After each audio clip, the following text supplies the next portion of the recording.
watching the monkey. And now I'm resuming the recording. Hey, wow. Hello, folks. 9 minutes late because, well, technical issues. Yeah, Zoom initially wouldn't cooperate. Yes. we had to be stern with it a bit. Well, what can I say? Yeah. So we finally did it. We've done it now. As far as the first delay, I have no idea. It just wouldn't start working. The webinar wouldn't start working. Then it did. As far as the Facebook thing, I think I can learn that. And so can you see over on Facebook, Phil? I see you, and I see me at the top, and that's all I see. Well, yeah. I see live on Facebook and the recording. No, I mean over on Facebook. Oh, let me go. Oh, yeah. Hold on. That's a different question. And let me see. There's comments. Let me see. What's this video with this group? I don't want to start that. Ron's here. Oh, hey, Ron. Well, you're going to answer him. All right, hold on. Let me get to the looking at our fabulous experiment of doing a Facebook Live event. Okay, Ron is here. Hi, Ron. Out of any, I don't know. Maybe others are. All right. Let me see. It says 3. 3 comments. There's an eyeball up at the top that says then maybe is it 3 people watching? Ron's here. Yeah, I think that's. Let me click on it. It's here. Which would be you, me, and Ron. Which would be. I don't know. Yeah, the others are. But now you've got it going because I see it says 3. Yeah, 3 comments. Yeah, you want to turn. There's an eyeball up at the top that says then. Maybe is it 3 people? Turn off watching on Facebook. Don't watch it on Facebook. I think that's. Let me click on it. Okay, is that better? Yeah, because if you watch it, it's going to. We're going to get the feedback, right? Feedback a few seconds after we say things, and talk about a weird selfless context or something experience. It's nothing like hearing your voice. Yeah, that 5 seconds after you said something. Yeah. Now I'm seeing. But you can see the comments. I could see the comments. Yes. Yeah, which is Ron. Hey, you. Hey, Ron. And that's it, which is cool. Now, if I'm watching you, wait a minute. Let me go back to this feed. Okay. Yeah, if I watch the Facebook feed, there's a delay, right? Yes, if you watch the Facebook feed, there's a delay. If you watch our Zoom webinar page, there's no delay. I'm going to watch us. Right.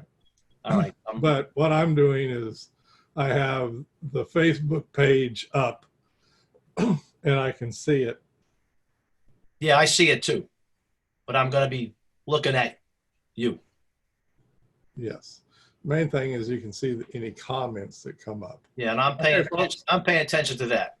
Okay, so we're getting used to this, folks. We're learning how to do a Facebook Live event. If you want to know the technical stuff, we set up a webinar in Zoom. This is actually a Zoom webinar.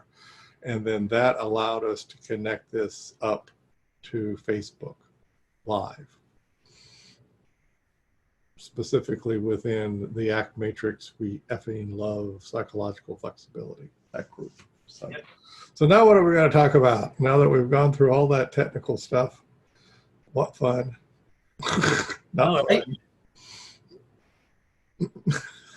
Well, we did build this as a Q&A, Kevin, so if anybody were... Okay, well, that would be Ron with us right now. So and if he had a question, or if anybody else jumps on at some point and they have a question, they can just write it into that comment, and then I'll be looking at it, and you'll be looking at it, and then we can see where we go from here. Yeah, I'm going to type in a comment. Here is Kevin's comment. I just typed it in. Yep. Oh, there. You got it. So that is possible. Yeah. And I've written to Ron, so we know. And Ron's written. Oh, Rodney's. Rodney. Oh my God, Rodney. Hey, Rod. We haven't seen Rodney in forever. Phil and I are total neophytes at Yeah, we're making this up as we go along. Facebook Live thing. We didn't even know if We just said, let's do it. and now it says Will Carlion likes your video, likes your live video. How cute. I didn't Nice. see him on. Okay. So this is a Q&A, right, Phil? Yep. So we're looking for questions to appear in the comments on the We Effing Love Psychological Flexibility, or the Yes. ACT Matrix, We Effing Love Psychological Flexibility page. And so we could answer any questions.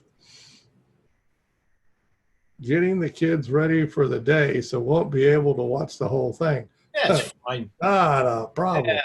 Oh, that's right. He's way out there on the West Coast. So Yeah, it's what about 7 o'clock or so for you, Rod? I'm guessing, right? 7 or 8. I have a West Coast T-shirt on.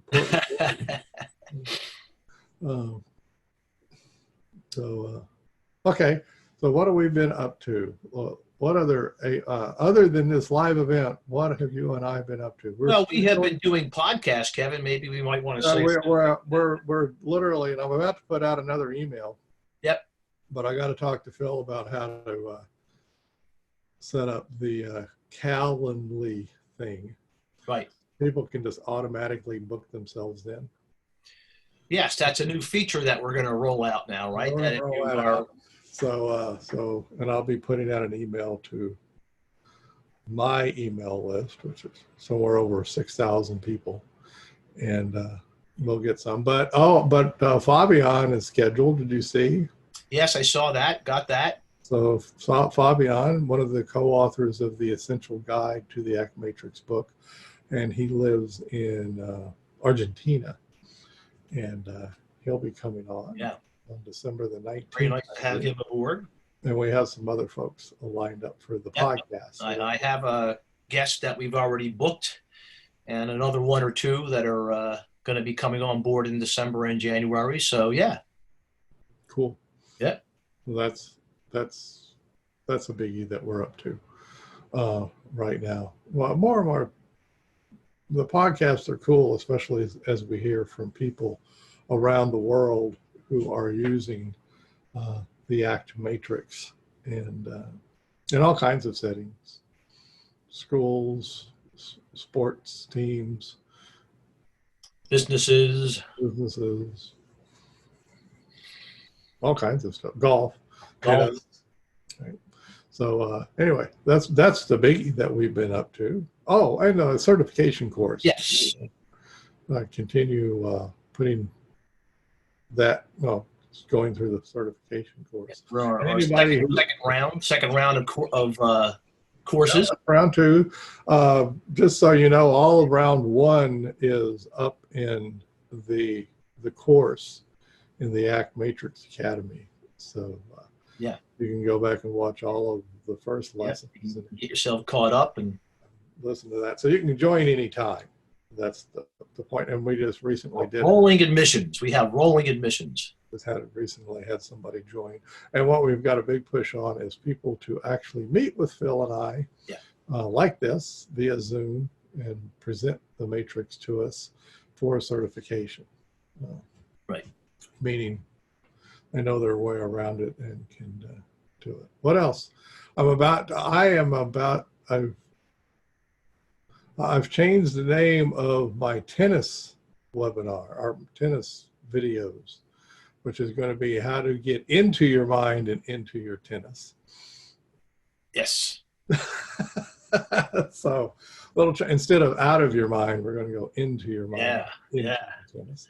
We're going to be mindful. Exactly. It'll be interesting. I've developed that. What else? Oh, and getting on in your Mr. Rogers. So Oh yeah. I want to do I'll probably do a little video, but it's a little thing. Mr. Yeah. Rogers is in the news because of the latest movie. Yeah, I'll be we'll be heading out to see that over the Thanksgiving Yeah. vacation.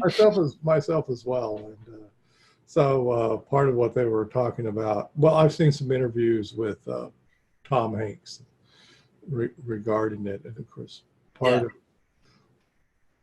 the making of that movie, everybody who knew him said, don't make him into a saint, because if you make him into a saint, then people can't attain what he's doing.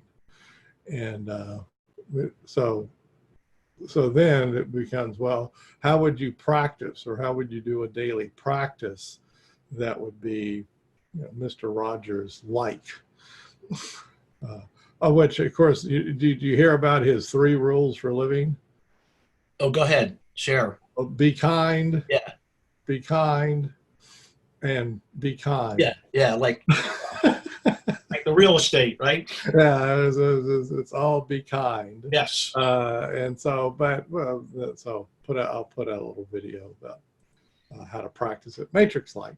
Within the Matrix. So, got to do that. Well, we're always up to something, playing around. Oh, look, and it looks like Ron has given us our first question of the day, Kevin. So he wants to know, how do you loosen someone up who is stuck based on a value? For example, they are stuck about unfair circumstances. They are experiencing some unfair circumstances in their life, I'm guessing, Ron. Is that we're talking about, either in their life or at work or someplace like that? Well, I would say if they've articulated, that is said, said, hey, I'm under unfair circumstances, you would say something like, so you're noticing you're on unfair circumstances. That's really crappy. Yeah. I guess, tell me more about that. What shows up inside of you when you think about your unfair circumstances? Yep. That's how you do it. Is that of course, you're empathetic, and none of us likes to be in unfair circumstances. I've certainly been in them myself. And then the next is, what shows up inside of you? Yep. And then within the unfair circumstances, what have you done within that? How do you behave? Yep. What's your response? And it doesn't matter what the response is. It's just what have you noticed yourself doing within that circumstance, that unfair circumstance, and which is cool. Whatever they've done is cool. Yeah. And then it's like, but then I would imagine, that's part of the unsticking, though. That's it. You ask about the beginning of the unsticking right there. Right there. That's it. Yeah. That is to give the person a little space to look at themselves within the situation of being in an unfair circumstance, Right. which a whole lot of people are in this life. You make, and however they are, I'm going to go a little bit Mr. Rogers. Go ahead. Which is, however they are in that's okay. Yeah. From a Mr. Rogers speak, he would say, I like you just the way you are. Right. Right. Yeah. And we were just talking about this in the certification course the other day, Kevin, and what you have been saying, for many years, and I've been right along with you saying the same thing, is meeting people right where they are is really the beginning of any of this kind of work, is to just meet them right where they're at. And so you're very likely to meet people in unfair circumstances. Yeah. Very likely to. And while that feels very yucky, but to have them notice how they are in that circumstance. And since they're bringing it up, they're probably thinking about how to get out of that circumstance. If they're most humans, they would be thinking like, and of course, there is no clear answer. You'd wish that you could say, well, this is easy. Just do X, Y, and Z. Oh, yeah. Miracles will happen and you'll be out of it. Just get right out of that spot. Right. And I don't know X, Y, and Z, and none of us do. So then it's getting them to that psychologically flexible place where, you might notice yourself trying something different. Right? Yep. Or notice yourself noticing your feelings differently, and noticing yourself, noticing your thoughts differently. And there you are in that unfair circumstance, and there you are with those feelings, and there you are with those thoughts. And inside of that space, okay, what might you do? And that's, it's okay. And whatever you do is okay, it really is, short of hurting yourself or somebody else, but short of that, give it a whirl. Yeah. So it's sort of that kind of a cadence of meeting people where they are and getting them to notice. And if folks who are unfamiliar with the matrix, it's all about getting people to notice. And to notice your thoughts and feelings. I don't know about this person, but I would imagine a lot of people in our world would say, I want to get out of this circumstance, this unfair circumstance, because I don't want to feel this way anymore. Yeah. It's a way of getting out of those feelings. Well, we're all trained to that very heavily, which is to not have feelings. That it's not okay to have those feelings. It's not okay to feel sad. It's not okay to feel angry or whatever. We got to do something to reduce it or eliminate it or control it. And so that just carries right into your thing of, well, I want to change my circumstances. Yeah. I'm in an unfair circumstance. You probably are, but I want to change it because I don't want to feel this anymore. That will be the secret thing for me to get rid of all these feelings, and I won't have to experience them anymore. I'm sorry, but that's false. Yes, you can get out of your unfair circumstance. You probably can work yourself out of that. Yep.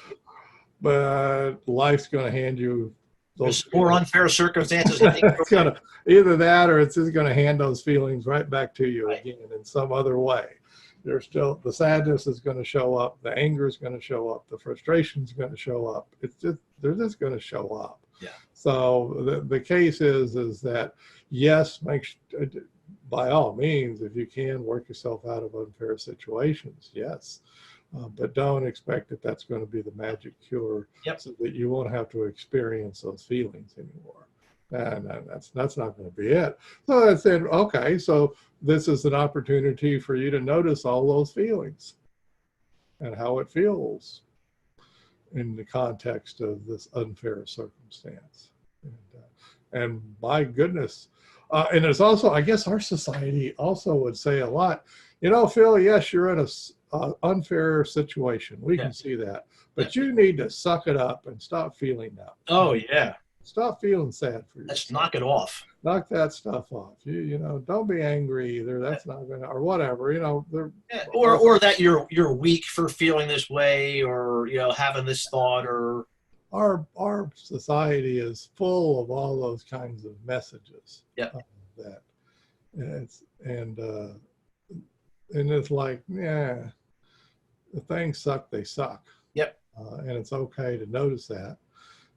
And then find your way of, one, having the emotions and being with the emotions, making the space for them, right? Making space for them. And when you make space for them, you're probably going to get more creative and able to figure yourself out and get yourself out of that unfair situation. Now, believe you me, I have been in unfair situations and luckily got myself out of them, and it feels a whole lot better. Yeah, I agree. I am not for a second saying just live in misery and stay in your unfair situation. No, but also don't make it into something that you're going to get out of that situation in order for you to avoid a bunch of feelings. The feelings are going to come back anyway. So it's the unfair situation, but get out of that. And so make space for those. And by the way, that was Mr. Rogers' message. Yeah. Go back and listen. It's okay to be sad. It's okay to be angry. It's okay to that. Well, the other Mr. Rogers one that I like is all feelings are mentionable and manageable. And if they're mentionable, they're manageable. Right. And you like to say that kind of stuff. So this is sort of, I was thinking about this, and I'm going to say it anyway, or actually I even wrote it down, Phil, was that, the first 30-something years of Mr. Rogers, and those of us that were older when he came on, and he was so uncool, and we Yeah. wouldn't watch him for more than 5 seconds. Right.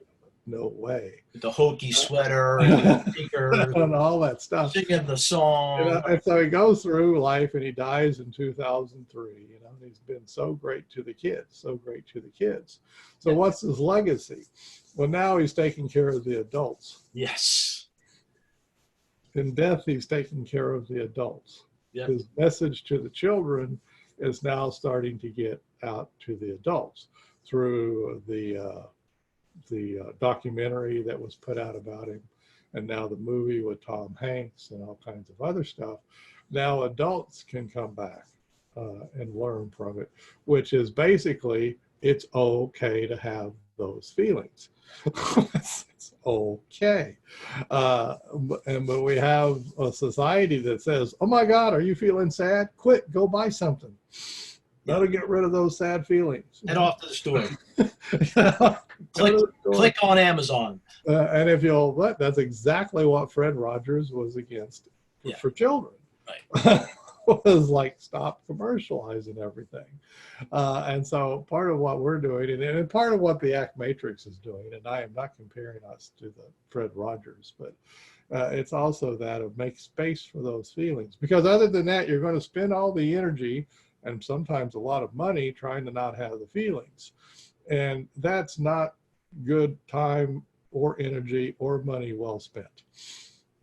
That's it's better just to have the feelings. Oh, okay, it's okay to feel this way.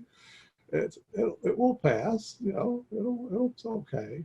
And then you can make much more intelligent, wise decisions about how you're going to spend your time and how you're going to spend your money. And of course, then Fred would say, great, with that great extra time and energy and stuff, be kind to other people. There you go. And of course, then that meets even in our day. Oh my God, that's so hokey. Be kind to other people. Yeah, well, you sure like it when people are kind to you. So I would have bet that other people like it when they like it when you're kind to them. Oh, look, you like show video. Oh, I don't know how they like the video. Yeah. Huh. It popped up on my screen that somebody liked the video. So just now. Yeah, so I think when you get that on this Facebook Live, when someone likes it, yeah, it's going to pop up, right? Oh, okay. Instant notification. So anyway, that's our, but just the Mr. Rogers thing has been up because it is very consistent with what we do, which is if you give up the struggle with your thoughts and your feelings, and just let them make room for them, have them there, that frees up all kinds of mental creativity space for you. All kinds of energy. And energy freeing up there. Right. And in that creativity, it's like, oh, well, I can do this. I can go do this kind thing. Or I can go apply for a different job. Or I can go do this. Or I can go do that. It frees up that energy for you to take on the stuff of life. Where if you're just spending tons and tons of time and energy and money on not having feelings, hey, there's Bill. Now he's sending a messenger. This is Bill trying to figure out how to comment on this feed. If you just get on Facebook, Bill, if you're not there, just get on Facebook and then below where you see us, there are comments. Yeah. It'll say 11 comments right now, and you could just type in there. Yeah, and I just saw where the likes just showed up on my screen over here. Now I got another like, yep. But they just showed up. Yeah. Huh. Of course, everything, and folks understand, we're talking away. Yeah. And then I'm staring over there at the computer screen, and like many, many seconds later, then I can see stuff. It seems to have frozen over there. Oh. Yeah, it's been mine's been frozen. Mine's not. If you click on back over on the page, it unfreezes. Oh, okay. That's what it is. It counts on You need to be clicked onto the Facebook page. Oh, here we go. Ariel has now, she's weighed in and hit the word comment above, and a comment box will appear. There you go. Word. Thank you, Ariel. Hit the word comment above. Oh, the word, the Yeah, actual word comment. Word comment, yeah. yeah. And then they all scroll. Exactly. That's what I was With trying the, to with the little text, the little sound. The text. Fabian's on. Hey, Fabian. Oh my God, Fabian's on. We were just talking about you, Fabian. You're coming on Must have to. heard us. You're coming on to the whatever it's called. Yep. The Art of Being with the ACT Matrix. I got it. So Fabian, one of the co-authors of the Essential Guide to the ACT Matrix. Phil is one of the authors of a chapter in the first book, by the way. The Matrix Goes to School. Oh yes, an oldie but a goodie. An oldie but a goodie. So hopefully we answered Bill's question, right? Ron, not Phil's question. Ron, yeah. Nice to see We can answer your question too, Phil. But or whatever it is. Nice to see you too, Fabian. Very nice. I got to keep that live. Glad you're on. So, but sort of that way. So you ask them how it feels to be in that unfair situation, and meet them right where they are. Yeah. Let's go right to that, the thoughts and the feelings and all the stuff that's inside of that, being in that unfair situation. That way, the struggles with that stuff become less, and then you can use that energy to actually struggle with the unfair situation. There you go. Let's go. Oh, looks like Fabian has started a watch party with a video. Now, how do you do that? Well, Where do you see that? it just showed up on my feed over here. So maybe he's got some other people with him. Who knows? I don't understand. I don't know. Now, folks, you please understand. Oh, he's just trying. He's checking stuff out too. Fabian is experimenting. Oh, he's This is a great big experiment, folks. So we appreciate you letting us know. I am not. And now he's backing sure up. how it works. Yeah, well, He's saying okay. he's not sure how it works too. So you're in good company with the rest of Good us. company. I am pretty techie. Here is a supplementary. I bet you that's lawyer talk. Yeah, there's Ron. Supplementary. What if you're working with a group and people disagree over whether the situation is unfair? Oh, Cool. yeah, I would say that is very cool. That would Vive be la différence. yeah.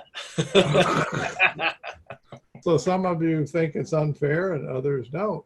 So what is unfairness? Is that a feeling? Yeah. I don't know. What do you think is unfair? This feels, to me, I would say this feels unfair. Yeah. Oh, yes, it is lawyer talk. Here you go. So, yeah. This feels unfair. This feels unfair, right? Or it is unfair. But in that regard, people could say, Phil might say it feels unfair, and I might say, no, it doesn't feel unfair. Yeah. Especially, Then we're going to say, oh, this is going to be interesting. well, especially if I'm getting everything and Phil's getting nothing. Yeah. I might say, I like it great. Yeah. Seems very fair to me. Got no problem whatsoever with that. And I'm thinking, wait a minute now, Kevin. Phil's going, hey. You know, I'm here too, you know. And I think I should get something out of this. And I Right. get squat right now. Yeah? I'm not saying that's what happens, but I'm just giving you a scenario where, yeah, you can definitely have differences of opinion. I would just explore those differences of opinion. Yeah. Vive la différence kind of thing. Yeah, cool. Notice I'm always going to bring it back into this conversation. Matrix is a way of having a conversation. And you open up the conversation and let people be themselves within the conversation. So, less like supplementary. I have to remember that word, Yeah. but we're not going to use it. Well, Very Ron is educating us here today. He's giving He's us educating all us. these, right. Oh, people on here won't know. Ron is an attorney. He's Yeah. a lawyer. We probably should tell Up in them. Halifax, Nova Scotia. And by the way, certified ACT Matrix user. Yes. I'm quite the expert and an attorney. All of you folks out there thinking that you need to be anything in particular to be an ACT matrix expert. We got like fifth graders. that Yes, are yes. experts. That's right. We got lawyers, psychologists, coaches. Coaches, teachers, administrators. And I mean life coaches and sports coaches, teachers, administrators, just some lay people who just like to do it. Carpenter, remember? Because we got the one Oh guy. yeah, right. It's a carpenter. Yes. So we have a carpenter who's an ACT matrix expert. So whatever your walk of life is. So you can do it, and you don't have to be certified to be an expert. That's just an additional thing that we do, because some people like to be certified, or they need to be certified, Yeah. or something. It gives them It's, the street cred they need to do what they Right. do in their organization, or right. Mhm. but it's a functional thing. Yeah. Now we can also, since you're putting in contact with us, we're gonna help you out best we can, because we'll see you on classes and stuff. Yeah. Just And we do just the kind of thing that we're doing here on the Q&A, Kevin. When we we riff. Right. We riff. Yeah.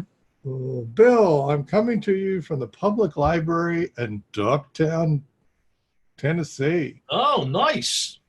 No comment button on my screen. Maybe they don't have that here in the boonies. That's what I'm reading. William, my God, that's the monkey matrix. Yeah. Now, where are you seeing that at, Kevin? Because He's sending it. You to can't you. see it because it's a Facebook. Yeah, I see. He's going right to you. I got you. And I have no idea, Bill, about the comments not showing up on a public library in Tennessee. I don't know. Yeah. And there, you're getting way out of my Facebook. I'm not a big Facebooker, folks. I do it to help get the word out about the ACT matrix. Yeah, that's why we did this today. Right, but you don't Just try it out, see what was going to happen. I tend to be able to see 2 or 3 items on a news feed before I click it off. It's not something that I get a lot of enjoyment off of. So over the years, I mean, the ACT matrix, we effing love psychological flexibility, has been around for years, and I just did it on a whim back when I was playing with Facebook. So that and some other pages I put up, it turned out to be the most popular. So Bill's then, but I don't know. Yeah. Well, he can just keep messaging you then if he's got if he wants to I say can something. copy and paste Yeah. it in here. Yeah, I wonder if I can do that. I'm gonna copy and paste it. I want to say from Bill, Carlyon, from Bill. There, I put it in. All right. That's the comment he put in. I'll tell him on the message I put it in for him. He's made the comment section. There we go. Yay. As we play around with it, I can see everybody else's comments, and I can like but not comment. So I guess I just keep liking. That must be, they must have some restriction on that. Probably. No. And I've never been in a public library doing I am impressed, Bill, that you have gone into a public library to go on this. Now, we interrupted. Okay, Bill, go to the Art of Being with the ACT matrix. If you Google that now, you'll see both the iTunes podcast and the Google podcast. So either way, and then go in and look for the monkey matrix, because Bill Carlyon's monkey matrix is just over the top good.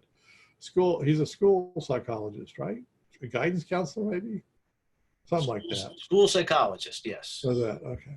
Yeah, and it looks like Ariel has a question. So oh, good. You read it. I'll read it. So Ariel's question is, what to do about client students that are dissociated from their emotions, are mean to others, and lack empathy? These are some of the most challenging cases. Yeah, I guess. Well, Phil, you do that. Yeah. That's Phil's bailiwick. Yeah. Or Well, I should say, used to be his it bailiwick. used to be. Yeah. Phil And retired. yeah. So Ariel, you're pretty much, we're looking at the same thing here. Is for myself, when I was doing my work in the schools, and I did work with students that had these types of issues.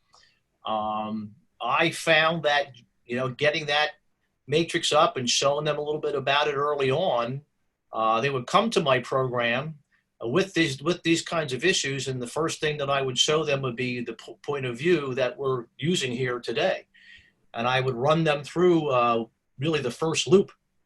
And I always found that we would end the session more flexible than when we began, and the students would get more engaged.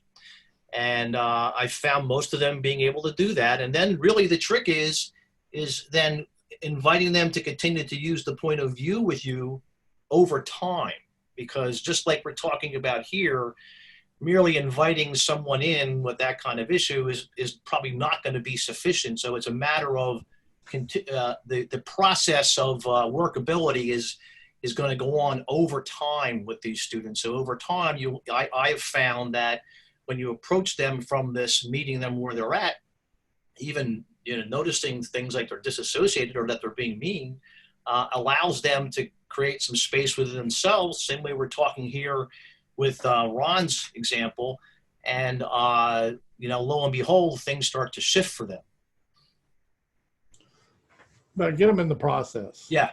And really, that's kind of the bottom line. And for people who haven't seen this before, when Phil says the point of view, he says he's talking about the ACT matrix. Yeah.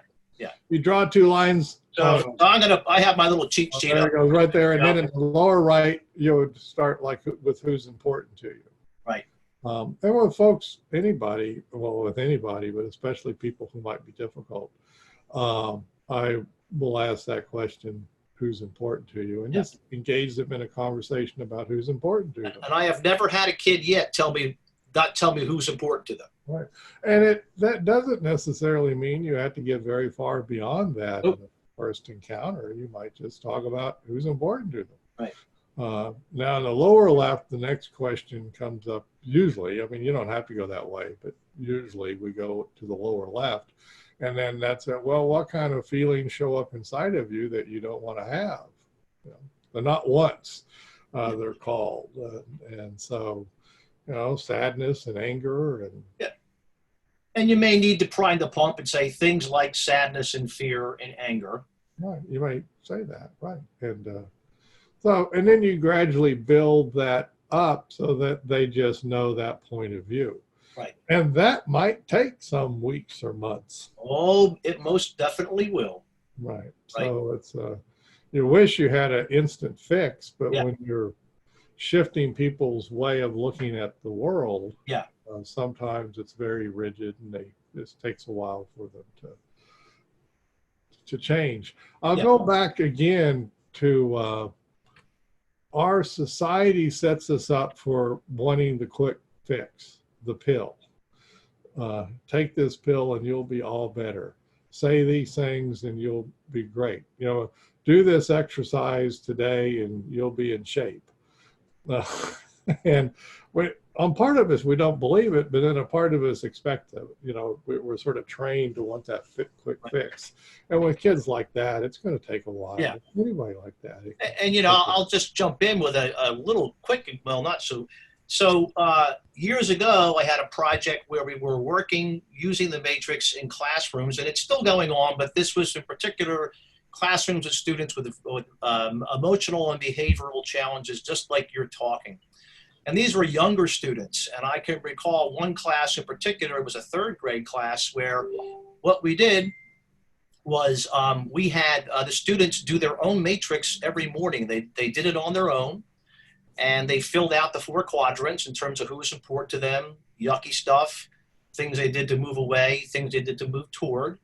And then we kept track of those matrices over time. And I recall one of my colleagues who was working in the classroom sent me a picture of what this student did. And he was admitting to, fear and anger and sadness. And up at the top, he was identifying things he was doing to move away, like bullying. So that was coming from him. He was becoming more aware of, he was doing bullying to move away from fear and anger and sadness. And he was also identifying toward moves. And I tell you that because what happened at the end of the year is I had a chance to talk to this student, and this student said to me, well, you know, instead of doing those things, what I do instead is I'll grab a matrix diagram. I'll grab one of these whiteboards here, and I'll do a matrix instead. So that didn't happen overnight. That happened over the months that he was in school, and then bringing it back to the process. Yes. That reminded me, yeah, any other kid like that, if you go in saying, well, we want you to change your behavior. Right. You're going to... They all go, yes, sir. Thank you for pointing that out to me. I'll never do that again. Right. I hadn't figured that one out. And then they won't, of course. And this is part of this making space process. It's got to show up in their own head. Yeah.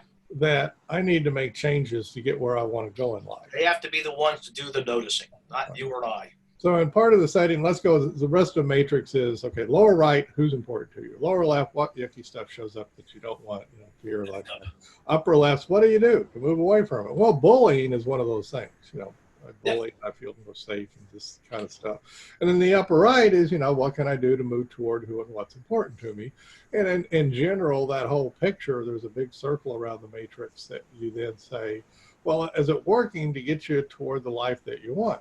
Now, this kid may not have an idea of, any kid may not have an idea of the life that they want, but over time, you want to help them to develop that. And so finally, you know, the question becomes, is this bullying, is this stuff working to get you where you want to go in your life? Yeah. Now, if the person can say without a shadow of a doubt, it's working perfectly, it's getting me exactly where I want to go, well, they're not going to change. So there wouldn't be any motivation. It's working for them. They're motivated. It's working for them. And I mean in the big picture of their life. I'm not talking in a day-to-day thing. I'm talking in the big picture. Now, thankfully, most people don't come to that conclusion. And I've worked with lots of bullying kind of people in my day. Most of them come to the conclusion to that is, well, you know what, that's not working.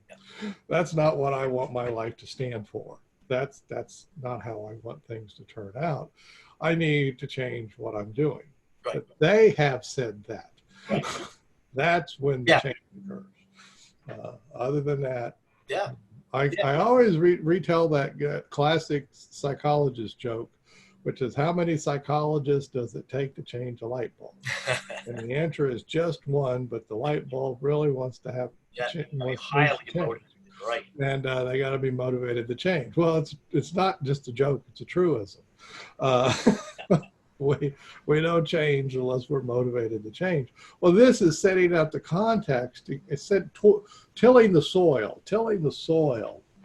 so that you're setting things up so that the person coming out of the person, they'll say, gee, I would like to do something different. I would to get where I want to go.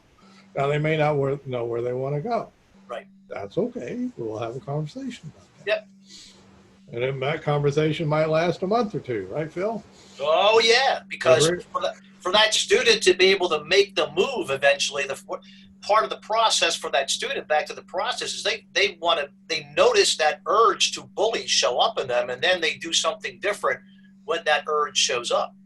So that's kind of like what this particular student had to do, is he first had to become aware of this, be able to notice it, and then notice where his actions were taking him. In other words, they have to make mistakes. He may have to go up there and do that thing that gets him into trouble half a dozen times or maybe more until he begins to figure out the difference between doing that as opposed to going a different way. Yeah. And so sometimes these conversations take a while. Yep. Even like entire academic years. It's ongoing working.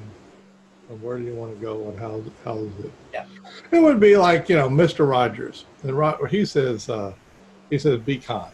His 3 rules for living: be kind, be kind, be kind. And so, great. Well, nobody's going to do that unless they figure out how that's going to work in their own life. They got to see it for themselves. So Mr. Roger told me to be kind. Okay. Yeah. Goes in one ear and out the other. Everybody has what's in it for me. Well, but maybe, just maybe, being kind to others has something to do with how you want to be in life, where you want to go in life. And once you see that, then you might well go out and be kind to people. But you really got to see it in your own context, in your own situation, and how you put that into your own lived experience. Your own lived experience, right? So, I mean, it's great that Mr. Rogers says that. Yeah. But, part of it is being kind is an option that any of us could choose to make if it fits with how we want to be in life. Yeah. And if it doesn't fit with how you want to be in life, well, then you're probably not going to go out and be kind a lot. So now here's a real twister on Mr. Rogers. He'd go, "Oh, okay." He would understand that. he wouldn't challenge the person on that. I know. I've watched enough of it. Nope. That was not his style at all. That wasn't his style. He wasn't going to challenge somebody on that. He wasn't going to get into a knockdown verbal battle with somebody over kindness. Because he was going to speak with his own actions. That's why. So do his stuff. So same way, any of these folks. And I guess I brought up kind because that's sort of the opposite of bully, right? Yeah. We don't usually put bullying and kindness in the same frame of reference. It's funny you said that, Kevin, because that's what he was writing on the other side, on the toward side. He'd be writing, "Be nice." That was his value direction. Yeah, that was his value direction to be. Oh, the kid, his was be nice. Yeah, he would. That was on the other side of the right, on the toward move side over here. Over on the upper. That was his toward move, was to be nice. Nice. There you go. Hey, and if he thought of it, great. Yeah, and it came out of him. That's the best. Came out of him, but if it comes out of the teacher, it says you ought to be nice. Yeah. Push back. Hell, if a teacher comes up to me and tells me I ought to be nice, I'm gonna not be nice. Yeah. I'm a kid like everybody else. I don't like to be told what to do. Even if I should be doing it. Exactly. It's like that what do they call it? Obstinance or whatever? Yeah. Obstinate. It shows right up in you. Resistance. The resistance shows up. And it's part of me, you go, oh yeah, that is part of me. Yeah. So part of me is that, and so you end up better than to tell people what to do. Right. I mean, unless they're just doing something dangerous, then obviously dangerous, or if they're providing you instructions on how to do something. Yeah, and then you're asking for help. You're asking for instructions. I'm not saying that, but you ought to go out and be nice. That's it's not going to work. It's not going to work.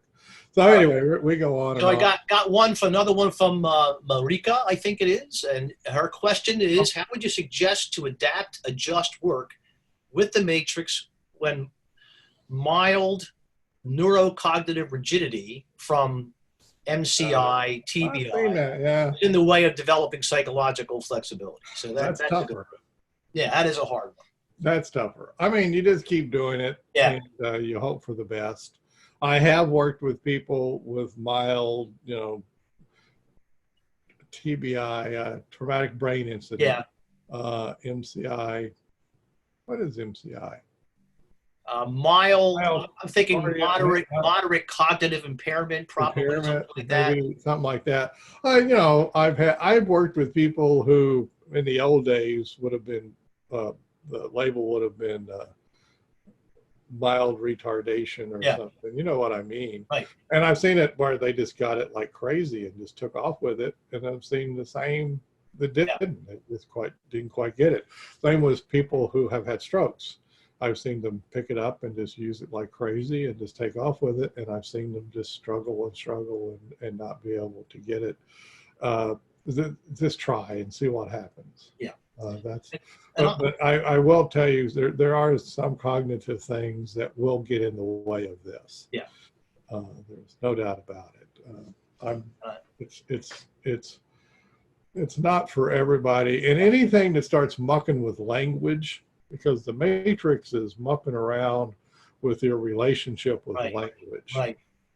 And if your relationship is with language is impaired because of a stroke or something, whatever cognitive thing it is, that makes things dicey.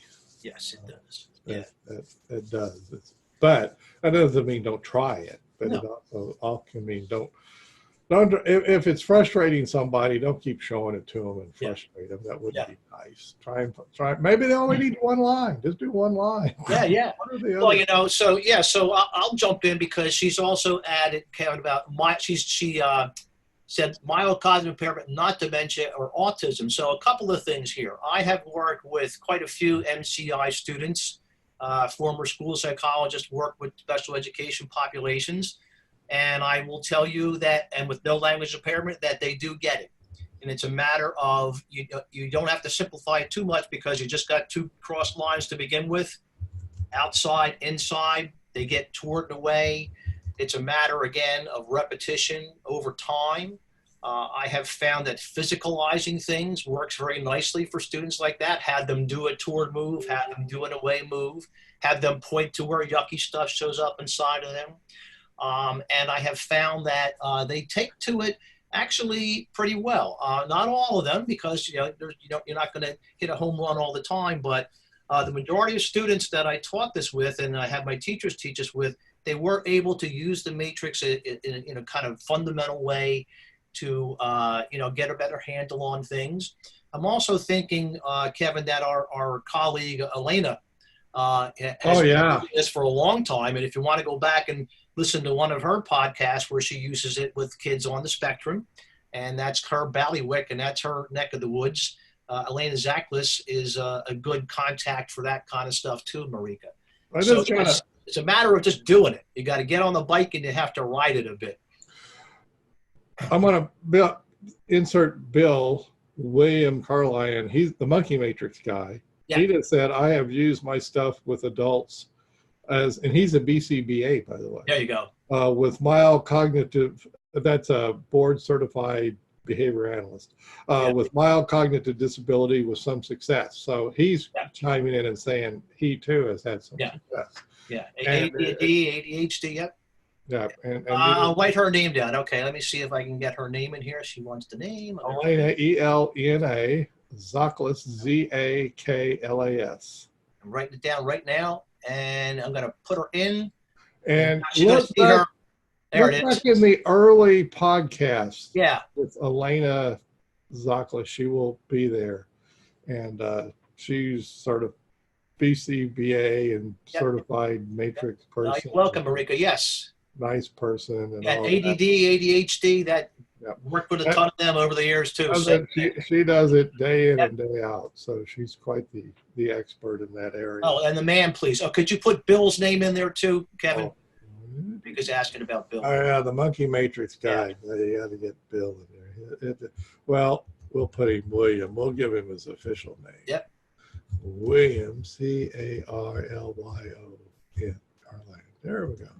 William Carline, the Monkey Matrix guy. There you go. Also, if you listen to any of the later Act Matrix, the Art of Being with the Act Matrix podcast, you'll hear some music at the front, at the beginning. That's Bill. Yeah. Playing the Monkey Matrix song. Acoustic. So I had to put it in because it's so good. It's really good. And his work with kids and doing that. Yeah. And that is, by the way, physicalizing it. Phil mentioned physicalizing. He literally gets barrel of monkeys out and has them hooking them together and stuff and doing things. I've had people dance the matrix on a floor. Oh, yeah. Yeah, we do 4 quadrants. We'd have them spread it out on the floor. Yep. Uh, you know, We'd have sorting parties. you can That's do fun. it. You know those 4 square courts they have out on the playground. You know, you ever play 4 square? Yep. Okay, use one of those. Same thing. Yes, We Ron. get we'll the- have yeah, the- yeah, we've been recording it. I've been Yeah. staring at it up there. It's It'll be being up there. recorded. Yes, we're going to publish this as a podcast. This is in lieu of our podcast, right? Today, this week. At least one podcast. Yeah, at least one of them, right? And as we try and figure this out, but we did it. No, we got on. It took us about 10 minutes extra to get on. I think we did pretty well for our maiden voyage here, Kevin. So, and at first, I would click on the webinar, and I would just get those spinny Apple Spinning things, wheel of death. wheel of death things, and it just wasn't going. Of course, as my anxiety goes higher and higher and higher, I'm like, oh my God. And then suddenly it worked. So See you, Ron. whatever. See you, Ron. Oh, there's Bill. I would do that, but I have 2 left feet. Well, he's a musician, but That's right.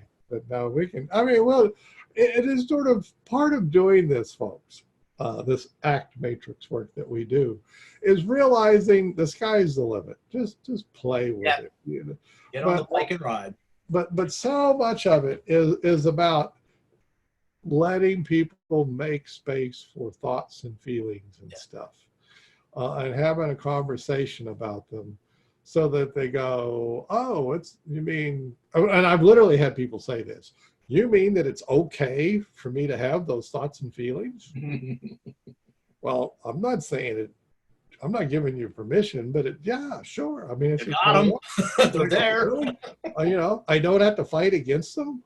I don't have to not have them.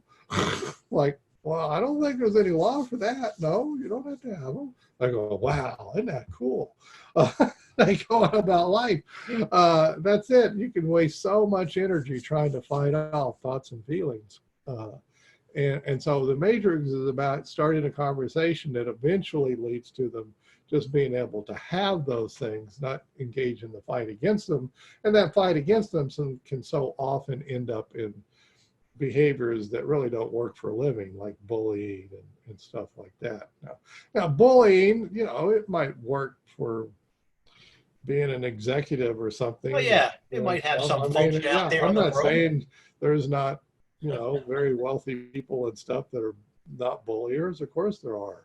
Yeah. But man, I don't know about, well, but if you don't want your legacy to be that way, you don't want to be remembered for being a bully, then maybe you would look at it differently and you wouldn't. So, and I don't know, sort of we have to have some bulliers in the world because that's how we know what bulliers are. That's right. That's how you can tell the difference. I guess that's a real Mr. Rogers look at things, but sort of like it is. So, and by the way, if you encountered a bully, talk to him. Yeah. Ask him who's important to him. Have a conversation about bullying. Yeah. What's going on with that bullying? What's this all about? What's going on with that? So I don't know. It's always an opportunity to have a conversation, and the matrix works that conversation. It's just a nice way of doing it. And by the way, if people don't want to start in a conversation, a great way to start it is, hey, who's important to you? Yep. I mean, like 100% of all people will tell you about who's important to them. It as well. Themselves and their kids, spouses and friends and stuff, they'll tell you about them. And that's where you start. Guess what, folks? That's the main thing in life. That's the biggie. So people will always engage. Great place to start a conversation. Or we then go to sort of the heavy side next, which is, hey, what's that yucky stuff that shows up inside of you that you really don't want? And you tend to do a lot of things like drink and watch Netflix and buy things and other things that you do to get rid of. And we have a conversation about that. You know why? Because we all do it. Okay. Actually, pretty well. Not all of them because yeah, sorry. Someone, did you turn on your thing? Yeah, I'm sorry. I hit it by mistake. Yeah. Okay, I'm off again. Good, because you'll drive us nuts. I know. I'll drive myself nuts. I was already like, how is he doing that? Yeah. Talking without moving his mouth. So anyways, we got to sign off. Thank you so much for showing. Oh, Kathleen. Like the verbal post. Aikido on the subway. Yeah, that's what I was trying to reply to that, and that's when I think it kicked me back into You live. kicked on to that. Wow. So I know I not to haven't do seen that. verbal Aikido on the subway. Well, maybe she can show up and tell us about that. We'll invite her to a podcast. Yeah, that would be cool.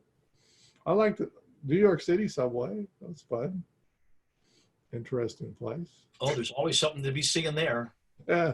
Okay, well, we got to sign off and do Yeah. other things and go on about our business. So thanks so much for All showing right. up. Thank you for showing up. Have a good day. And I'm going to assume that when I end this meeting, it's going to end the It should. live event. We shall see, right? Yeah.